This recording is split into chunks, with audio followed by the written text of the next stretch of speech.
Police verification fail అయితే పరిస్థితి ఏంటి, ఆయనకు నచ్చుతుందా నచ్చదా, లేకపోతే యాక్సెప్ట్ చేయాలా వద్దా అనేది పోలీస్ వెరిఫికేషన్ కి ఎస్కలేట్ చేశామని వాళ్ళు చెప్పి మనల్ని పంపించేస్తారు. రీజన్ వల్ల మీ పాస్పోర్ట్ వెరిఫికేషన్ అనేది ఫెయిల్ అయిపోయింది. ఫెయిల్ అని చేశాడంటే కొన్ని కారణాలు ఉంటాయి. ఫెయిల్ అయిన తర్వాత మనం ఏం చేయాలి, మీ కారణాల వల్ల మనకు పోలీస్ వెరిఫికేషన్ అనేది ఫెయిల్ అవుతూ ఉంటుంది. ఒక లెటర్ రాయాల్సి ఉంటుంది, అబ్జెక్షన్ లెటర్ అంటారు దాన్ని. విత్ ఇన్ ద 7 days లో మీ పాస్పోర్ట్ అనేది మీ ఇంటికి వచ్చేస్తుంది. సో హాయ్ ఫ్రెండ్స్, అందరు ఎలా ఉన్నారు? దేవుడి దేవాల నేను బాగానే ఉన్నాను, మీరు కూడా బాగుండాలని కోరుకుంటాను. సో మనం ఆల్రెడీ పాస్పోర్ట్ సిరీస్ అనేది ఒకటి స్టార్ట్ చేసేసాము. అంటే పాస్పోర్ట్కి ఫోన్లోనే ఎలా అప్లై చేయాలి, పాస్పోర్ట్కి కావాల్సిన డాక్యుమెంట్స్ ఏం కావాలి, అసలు ఈసీఆర్ అంటే ఏంటి, నాన్ ఈసీఆర్ అంటే ఏంటి, ఒకవేళ చిన్నవారికైనా పెద్దవారికైనా పాస్పోర్ట్ తొందరగా ఎలా తెచ్చుకోవాలి, అసలు పోలీస్ వెరిఫికేషన్ అప్పుడు లంచం ఇలాంటివి ఇస్తేనే తొందరగా వస్తుందా లేదా అని కొన్ని వీడియోస్ అన్నీ పెట్టి, ఒకవేళ ఎవరైనా చూడని వాళ్ళు ఉంటే నేను డిస్క్రిప్షన్లోనే లింక్ ఇస్తాను, అక్కడికి వెళ్ళి చూడండి. కొత్త వాళ్ళు ఎవరైనా వీడియో చూస్తున్నట్లయితే నచ్చితే సబ్స్క్రైబ్ చేసుకోండి. సో ఈరోజు ఆ పాస్పోర్ట్ సిరీస్ వీడియోలోనే ఒక టాపిక్, అదేంటంటే పాస్పోర్ట్కి పోలీస్ వెరిఫికేషన్ ఉంటుంది కదా, పోలీస్ వెరిఫికేషన్ అప్పుడు పోలీస్ వెరిఫికేషన్ ఫెయిల్ అయితే పరిస్థితి ఏంటి. ఇదే కామెంట్ మనకు సబ్స్క్రైబర్ కూడా ఒకరు అడిగారు. సో ఇంకెందుకు ఆలస్యం, వీడియోలోకి వెళ్ళిపోదాం. ఫ్రెండ్స్, మనం ఎప్పుడైతే పాస్పోర్ట్కి అప్లై చేస్తామో, అప్లై చేసిన తర్వాత పాస్పోర్ట్ ఆఫీస్ సెంటర్కి వెళ్దాం. పాస్పోర్ట్ ఆఫీస్ సెంటర్కి వెళ్ళిన తర్వాత అక్కడ డాక్యుమెంట్ వెరిఫికేషన్స్ అన్నీ ఉంటాయి. డాక్యుమెంట్స్ వెరిఫికేషన్ అయిపోయిన తర్వాత మనల్ని పోలీస్ వెరిఫికేషన్కి ఎస్కలేట్ చేశామని వాళ్ళు చెప్పి మనల్ని పంపించేస్తారు.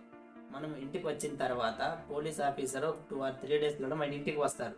ఇంటికి వచ్చే ముందు ఒకసారి కాల్ చేస్తారు, మీరు పాస్పోర్ట్కి ఇలా అప్లై చేశారు కదా, ఈరోజు లేక రేపు నేను వెరిఫికేషన్ కోసం వస్తున్నాను, మీరు రెడీగా ఉండండి, అన్ని డాక్యుమెంట్లు రెడీ పెట్టుకోండి అని అంటారు. అప్పుడు మనం అంతా రెడీ పెట్టుకున్న తర్వాత పోలీసు వస్తారు. పోలీసు వచ్చి వెరిఫికేషన్ చేసి తీసుకెళ్తారు. మనకి తెలియదు అది అన్ని కరెక్ట్గా ఉన్నాయా కరెక్ట్ లేవా అనేది. మనకు కావాల్సిన డాక్యుమెంట్స్ అన్ని రెడీ చేసుకుంటాం. ఆయనకు నచ్చుతుందా నచ్చదా, లేకపోతే యాక్సెప్ట్ చేయాలా వద్దా అనేది ఆయన అక్కడికి వెళ్ళి డిసైడ్ చేసుకుంటారు. డాక్యుమెంట్స్ అన్ని తీసుకుంటాడు, కలెక్ట్ చేసుకుంటాడు, అక్కడికి వెళ్తాడు. అక్కడికి వెళ్ళిన తర్వాత ఒకవేళ పాస్పోర్ట్ అనేది ఫెయిల్డ్ అని వస్తే, మీ పోలీస్ వెరిఫికేషన్ ఒకవేళ పోలీస్ ఆఫీసర్ ఫెయిల్ అని చేశాడంటే కొన్ని కారణాలు ఉంటాయి. సో ముందుగా ఆ పాస్పోర్ట్ పోలీస్ వెరిఫికేషన్కి ఫెయిల్ అవ్వడానికి కారణాలు ఏంటో చూద్దాం. ముందుగా మొదటిగా వచ్చేసి మీ పేర్లైనా సరే ఒక దాంట్లో ఒకటి మిస్ మ్యాచ్ అయ్యి ఉండొచ్చు. ఒక దాంట్లో ఒకటి ఉండి ఇంకో దాంట్లో ఇంకో విధంగా ఉన్నా సరే పాస్పోర్ట్ పోలీస్ వెరిఫికేషన్ ఫెయిల్ చేస్తారు. ఇంకా రెండోది వచ్చేసి ఏమో మీ అడ్రస్ అనేది కరెక్ట్గా లేకపోయి ఉండొచ్చు. మీ అడ్రస్ ఒకటి మీరు ఉన్నది ఒకటి ఉన్నా సరే అప్పుడు కూడా పోలీస్ వెరిఫికేషన్ అప్పుడు ఇబ్బంది అవుతుంది కాబట్టి ఆయన ఫెయిల్ చేసేస్తాడు. మీ అడ్రస్ కూడా యాక్యురేట్గా లేదనుకోండి, కరెక్ట్గా లేదనుకోండి, పోలీస్ వెరిఫికేషన్ అనేది కూడా అవ్వదు, ఫెయిల్ చేసేస్తాడు ఆయన. ఇలాంటి కొన్ని కారణాల వల్ల మనకు పోలీస్ వెరిఫికేషన్ అనేది ఫెయిల్ అవుతూ ఉంటుంది. మొదటి వచ్చేసేమో మీ పేర్లైనా మిస్ మ్యాచ్ అయ్యి ఉండాలి, మీ డేట్ ఆఫ్ బర్త్లు కానీ, మీ నేమ్స్ కానీ, మీ ఫాదర్స్ నేమ్ కానీ ఇలాంటివి ఏమైనా మిస్టేక్స్ అని ఉండాలి. లేదంటే మీ కరెంట్ అడ్రస్ మీరున్న అడ్రస్ అనేది వేరుగానైనా ఉండాలి.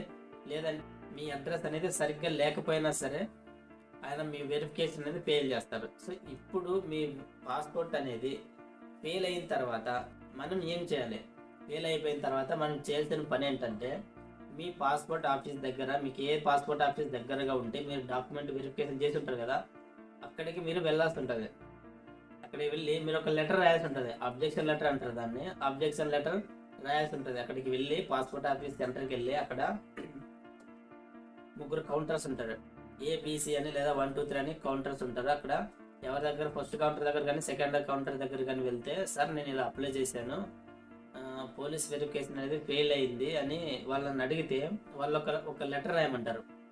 దయచేసి మీ పాస్పోర్ట్ అనేది పోలీస్ వెరిఫికేషన్ అప్పుడు ఫెయిల్ అయిందనుకో, పాస్పోర్ట్ ఆఫీస్ సెంటర్కి వెళ్ళండి. అక్కడికి వెళ్ళి అక్కడ ఒకసారి కనుక్కోండి, సార్ ఇది పరిస్థితి, నా పోలీస్ వెరిఫికేషన్ అప్పుడు ఫెయిల్ అయింది, ఏంటి పరిస్థితి, నేను ఏం చేయగలను, ఏం చేయాలి చెప్పండి అంటే వాళ్ళు మీకు కావాల్సిన డాక్యుమెంట్స్ ఎలా వెరిఫై చేసుకోవాలి, ఎలాంటి డాక్యుమెంట్స్ ఖచ్చితంగా కావాలి, ఏం చేస్తే నా పాస్పోర్ట్ అని మీ పాస్పోర్ట్ మీకు వస్తుంది అనేది వాళ్ళంతా మీకు చెప్తారు. ఒకసారి మీరు వెళ్ళి అక్కడికి వెళ్ళి అడిగితే మీకున్న డౌట్ వాళ్ళు ముందర పెట్టారనుకోండి, వాళ్ళు పలానా రీజన్ వల్ల మీ పాస్పోర్ట్ వెరిఫికేషన్ అనేది ఫెయిల్ అయిపోయింది, పోలీసు దీని కారణంగానే ఫెయిల్ చేశారని వాళ్ళు చెప్తారు రీజన్స్.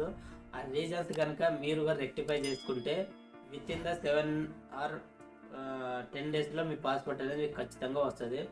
చూసారు కదా ఫ్రెండ్స్, మీ డాక్యుమెంట్స్ అనేది అన్నీ కరెక్ట్గా ఉంటే మీ డాక్యుమెంట్స్లో పేరు కానీ మీ అడ్రస్ కానీ అన్నీ కరెక్ట్గా ఉంటే మీకు ఖచ్చితంగా పాస్పోర్ట్ అనేది వస్తుంది. మీ పాస్పోర్ట్ ఒకవేళ మీ డాక్యుమెంట్లో ఒకవేళ ఏదైనా తేడా ఉన్నా సరే, పేరుకు పేరు మీ 10th మార్క్సిమంలో మీ పేరుకు పేరు మధ్యలో గ్యాప్ ఉండి మీ యొక్క ఆధార్ కార్డులో కానీ మిగతా వాటిలో కానీ ఆ 2 పేర్లు కలిసి ఉన్నా సరే వాళ్ళు ఫెయిల్ చేసేస్తారు. ఉదాహరణకు సిరి సరళ అనుకోండి, మీ 10th మార్క్సిమంలోన సిరి స్పేస్ ఉండి సరళ అని ఉంది. ఒకవేళ మీ యొక్క ఆధార్ కార్డులో కానీ డిగ్రీ కానీ మీ ఎడ్యుకేషనల్ క్వాలిఫికేషన్ సర్టిఫికేట్స్ ఉంటాయి కదా, వాటిలో సిరి సరళ కలిపి ఉంది అనుకోండి, మీ 10th మార్క్సిమంలోనేమో సిరి స్పేస్ సరళ అని ఉంది, కొంచెం గ్యాప్ ఉంది సిరికి సరళకి. మిగతా డాక్యుమెంట్స్లోనేమో కలిపి ఉన్నాయి. ఇలాంటివి ఉన్నా సరే మీకు పోలీస్ వెరిఫికేషన్ అప్పుడు ఆయన రిజెక్ట్ చేస్తాడు, ఫెయిల్ చేసేస్తాడు. సో ఇలాంటివి ఏమైనా ఉన్నా సరే కరెక్షన్ చేసుకొని మీరు సపరేట్గా మరి డబ్బులు ఏమి కట్టక్కర్లేదు. తొందరగానే రెక్టిఫై చేసుకొని వాళ్ళకి ఇంటిమేట్ చేస్తే అబ్జెక్షన్ లెటర్ ఒకటి రాసి వాళ్ళకి ఇస్తే మీ యొక్క పాస్పోర్ట్ వితిన్ ద 7 daysలో మీకు వస్తుంది.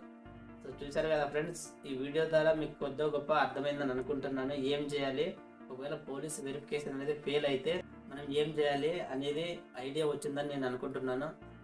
డియర్ ఫ్రెండ్స్, ఇలాంటి మంచి మంచి విషయాలను భవిష్యత్తులో ముందుగా తెలుసుకోవడానికి మన క్లవర్ బడిని లైక్ చేసి సబ్స్క్రైబ్ చేసుకోండి. అలాగే మీకు ఏ విధమైన సందేహాలు ఉన్నా కమెంట్ ద్వారా మన క్లవర్ బడిని అడగండి. వీలు అయినంత తక్కువ సమయంలో ఎక్కువ చెప్పడానికి ప్రయత్నిస్తాను. Thank you very much.